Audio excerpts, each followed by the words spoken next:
Hello, and welcome to the Distinguished WIWIK Leadership Series with me, Dr. Tawiah. Today I'll be joined by an astute academic, Professor of Knowledge Exchange and Innovation here at Bristol Business School. During the COVID-19 pandemic, there was a disruption, as you may know. And a group of researchers found out that leaderly acts or leadership came from quarters we did not expect. And that was so inspiring and got them intrigued to look at it much more. This kind of leadership movement, they refer to as Unleadership movement. Today, in our Distinguished WIWIK Leadership Series, we want to find out more about the Unleadership movement. With me here is Professor Jarvis. Professor, welcome and thanks for honoring our invitation. And thanks for inviting me.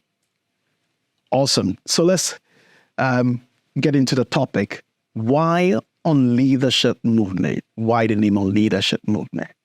Well, Bernard, as you said, in the early days of the pandemic, the COVID-19 pandemic, what we noticed was that a lot of the action, the leadership acts, were coming from places that we hadn't expected. So whilst a lot of our politicians and senior leaders were sort of dithering about a bit, wondering what on earth to do, from the ground upwards, people were actually going out and they were acting. They were behaving in ways that we thought were quite leaderly, even though they didn't have a formal leadership role necessarily. And they were acting from a clear sense of purpose and with a sense of trying to contribute something to the social good.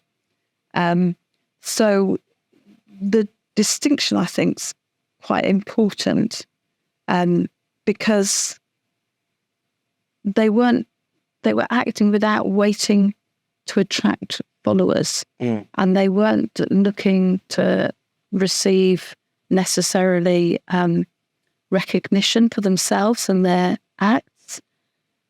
But what it meant was that what they were doing was it's not that these things weren't happening before. It's just that they came to notice because people were actually doing more of them, and the media and all of us needed some good news stories in amongst all of these things.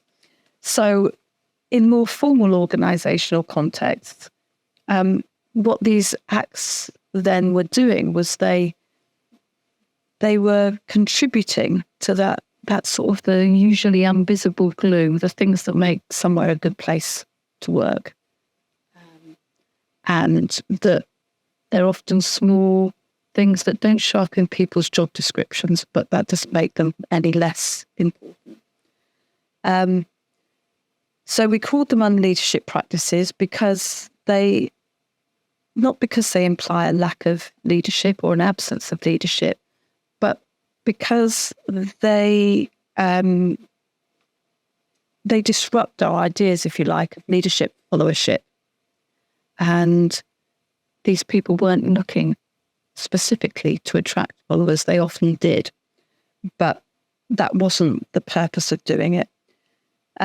We've continued to explore the ideas of unleadership after the pandemic and looked at them in all sorts of different contexts, including at the moment we're doing some work on the climate emergency and how some of the unleaderly practices that are emerging around that. And by doing that, what we've done is we've identified 4 dimensions. 4 dimensions. Walk me through the 4. So let me take you through the 4 then. So the first is the confident collaborating and connecting, the way that people actually do take ideas. They make the best use of the resources that they've got available to them. But when they reach the end of their resources or their skills or their knowledge, they're quite happy to work with other people, to involve other people. And they respond very openly to others who come to them and say, can I make a contribution? Then we looked at something we've called catching the wave. Catching the wave. Yeah, I know. I like that one. The surfing analogy works really well, actually, because what they're doing. Like I don't know if you've ever been surfing, but if you go, you have to start planning for things before the wave actually hits. So you have to be ready to get onto that board. And if you're a bit late taking off, the wave just washes over you. But if you catch it, it can take you a long distance in a very short period of time. So this one's all about, noticing what's happening around you, paying attention to those little things, having a clear sense of purpose. Where do I want to get to? And then doing what you have to do to get there. So it's that willingness to act, sometimes on incomplete knowledge. Then once you've got to this place, you're still living with the unknown. We didn't know in the pandemic. We were acting on incomplete information. We had to live for quite long periods of time with that uncertainty. And okay, the pandemic happened to everybody at very similar periods of time. But in our organizational life, we all go through those periods when something unforeseen or unplanned for happens. And it's, what do I need to do? And that's where this kind of having this clear sense of purpose. Why am I here? What am I doing? Being willing, not trying to be in control of things and trying to push them into the shape you want them to be, but seeing how they are and then reacting in ways that are appropriate to that situation to take you where you want to go. I think that's really important for our health when we're, if we're going to thrive in the uncertainty and ambiguity that's all around us. And then the fourth dimension was what's called paying it forward. So this willingness to take an action, to give something without expecting something directly back in return. Okay, so you've talked about 4 dimensions. Carol has talked about the first bit about connecting, the second bit about catching the wave, the third bit was also about the living with the unknown. Living with the unknown. Don't get it all figured out. Don't get it all figured out. And the very final one is paying it forward. Yeah. I want to dwell a bit on the final one. So how does this resonate with entrepreneurs? Because entrepreneurs or people who are looking out to study entrepreneurial journey, that would not be on the priority on their bucket list. They would have other things to deal with. So paying it forward, entrepreneurship, how do we reconcile that too? Yeah, it's really interesting, isn't it? Because actually in a lot of the work on entrepreneurial mindset suggests this is one of the key dimensions of an entrepreneurial mindset. So the University of California in Berkeley, for example, includes it in its innovation index as a key attribute of an entrepreneurial mindset and successful innovation. And that's because I think we sometimes think about profit and kindness as two separate things, but actually we can have both together. And I've worked for a long time now, and I've worked with a lot of entrepreneurs over You've been an entrepreneur for like 20 years. I was an entrepreneur myself for 20 years, and I've met a lot of other entrepreneurs, and I've never met a single one of them who hasn't faced a challenge or a setback at some point. Like you only hear about the success stories, but quite often there's a lot of hard work and messiness that goes on before you get there. And I think what happens, I've always found entrepreneurs to be very generous people in that respect, because they've been there and they've been through it themselves. They recognize the value of giving advice, support, time to people who are in a difficult stage or an earlier stage of their entrepreneurial journey.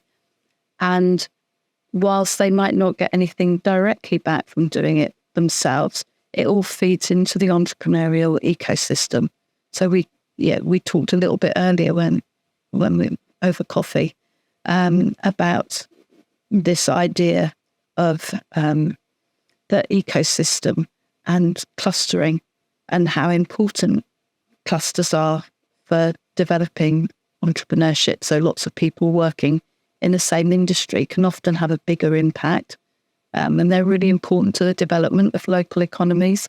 And a lot of that comes from, I think. Awesome. So an interesting call. You don't need to see profit and kindness as two different things. That's worth noting. So let me just rewind and pick on your first point again. Collaboration and connected. How important are these concepts in this journey? I think they're really, really important. And I think I'm really impressed actually by younger generations. I think they get this in a way that my generation perhaps didn't quite so naturally.